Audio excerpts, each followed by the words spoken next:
नमस्कार। आज हम पुरी के जो प्रसिद्ध जगन्नाथ मंदिर है उस पर केंद्रित कुछ दिलचस्प स्रोतों पर बात करेंगे। जी। ये स्रोत बताते हैं कि मंदिर भारत के सबसे प्रतिष्ठित सबसे महत्वपूर्ण स्थानों में से एक है और चार धाम यात्रा का भी अहम हिस्सा है। बिल्कुल बिल्कुल। तो आज हम देखेंगे कि इन स्रोतों में इसके इतिहास, इसकी वास्तुकला और जो अनोखी बातें हैं उनके बारे में क्या बताया गया है। जी, इन स्रोतों से देखिए एक बात तो साफ पता चलती है कि जो अभी का मंदिर है उसका ढांचा 12वीं सदी में बना था। 12वीं सदी? अच्छा। हाँ, पूर्वी गंग वंश के राजा थे अनंतवर्मन चोडगंग देव। उन्होंने बनवाया था। हालांकि कुछ स्रोत ये भी इशारा करते हैं कि यहाँ भगवान जगन्नाथ की पूजा का इतिहास शायद इससे भी कहीं ज्यादा पुराना है। ओह, कितना पुराना? मतलब हो सकता है वैदिक काल से भी पहले का, ऐसा अनुमान है कुछ स्रोतों में। तो ये जगह वाकई इतिहास, आस्था और कई चौंकाने वाली चीजों का संगम है, जैसा इन दस्तावेजों में मिलता है। हाँ, ये तो है। और सबसे अनोखी बात जो मुझे लगी इन विवरणों में वो है यहाँ की मूर्तियाँ। हाँ, भगवान जगन्नाथ, उनके भाई बलभद्र और बहन सुभद्रा। जी, और ये कि वो पत्थर या धातु की नहीं है, मतलब नीम की लकड़ी से बनी है। जी हाँ, ये तो काफी अलग बात है। बिल्कुल। और यहीं पर देखिए एक बहुत महत्वपूर्ण पहलू सामने आता है। इन मूर्तियों को हर 12 से 19 साल में बदला जाता है। बदला जाता है? लकड़ी की है इसलिए? हाँ, एक विशेष अनुष्ठान होता है, नबकलेवर कहते हैं उसे। नबकलेवर? जी। और ये सिर्फ एक रस्म नहीं है। स्रोत बताते हैं कि ये जीवन के चक्र, मतलब नवीनीकरण के सिद्धांत को दिखाता है, जो पत्थर की स्थायी मूर्तियों से अलग है ना? हाँ, ये बात तो है। एक निरंतरता है इसमें। और इनकी बनावट भी देखिए, बड़ी गोल आंखें हैं, अंग पूरे नहीं है। इसे सार्वभौमिकता का प्रतीक माना जाता है, ऐसा विवरण मिलता है। अच्छा, और मंदिर की बनावट वो भी तो काफी भव्य बताई जाती है। हाँ बिल्कुल, ये शानदार कलिंग वास्तुकला का नमूना है। स्रोतों के मुताबिक मुख्य शिखर वो करीब 65 मीटर्स ऊंचा है। 65 मीटर? ये तो बहुत ऊंचा हुआ, लगभग 20 मंजिला इमारत जितना। हाँ बिल्कुल। और पूरा परिसर वो भी कोई छोटा नहीं है, 10 एकड़ से ज्यादा में फैला है। ये साइज वाकई में भव्य है। और उस भव्यता के साथ साथ कुछ ऐसी रहस्यमयी बातें भी इन स्रोतों में हैं जो मतलब सामान्य तर्क से समझनी थोड़ी मुश्किल लगती हैं। जैसे कि क्या है वो बातें?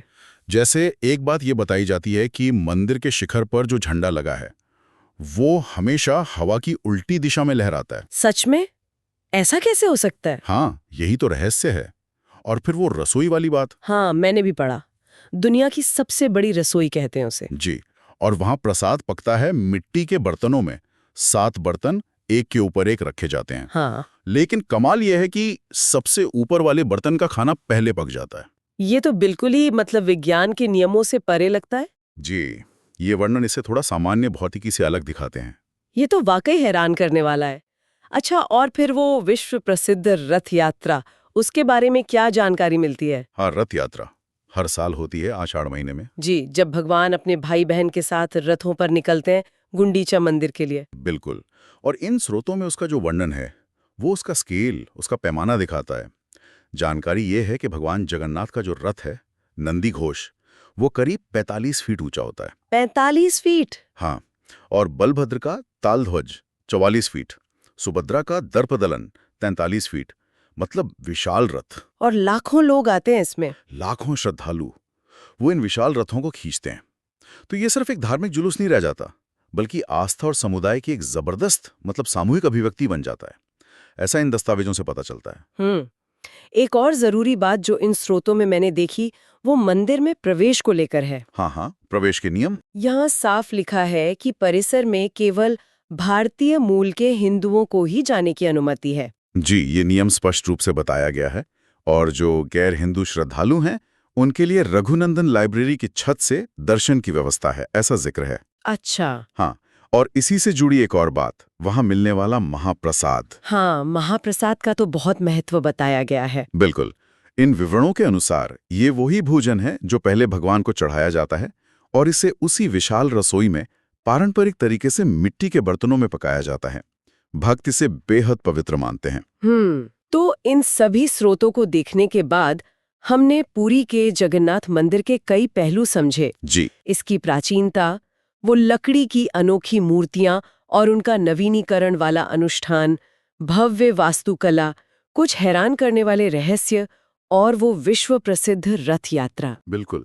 ये स्रोत ये दिखाते हैं कि जगन्नाथ मंदिर सिर्फ एक पूजा स्थल नहीं है। ये तो संस्कृति, इतिहास, वास्तुकला और गहरी आस्था का एक अनूठा मिश्रण है।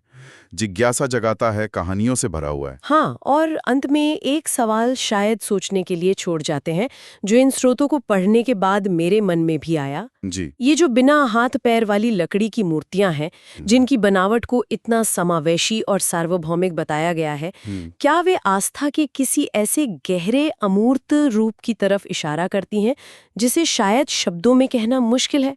इस पर शायद और सोचा जा सकता है। ये एक विचारणीय प्रश्न है।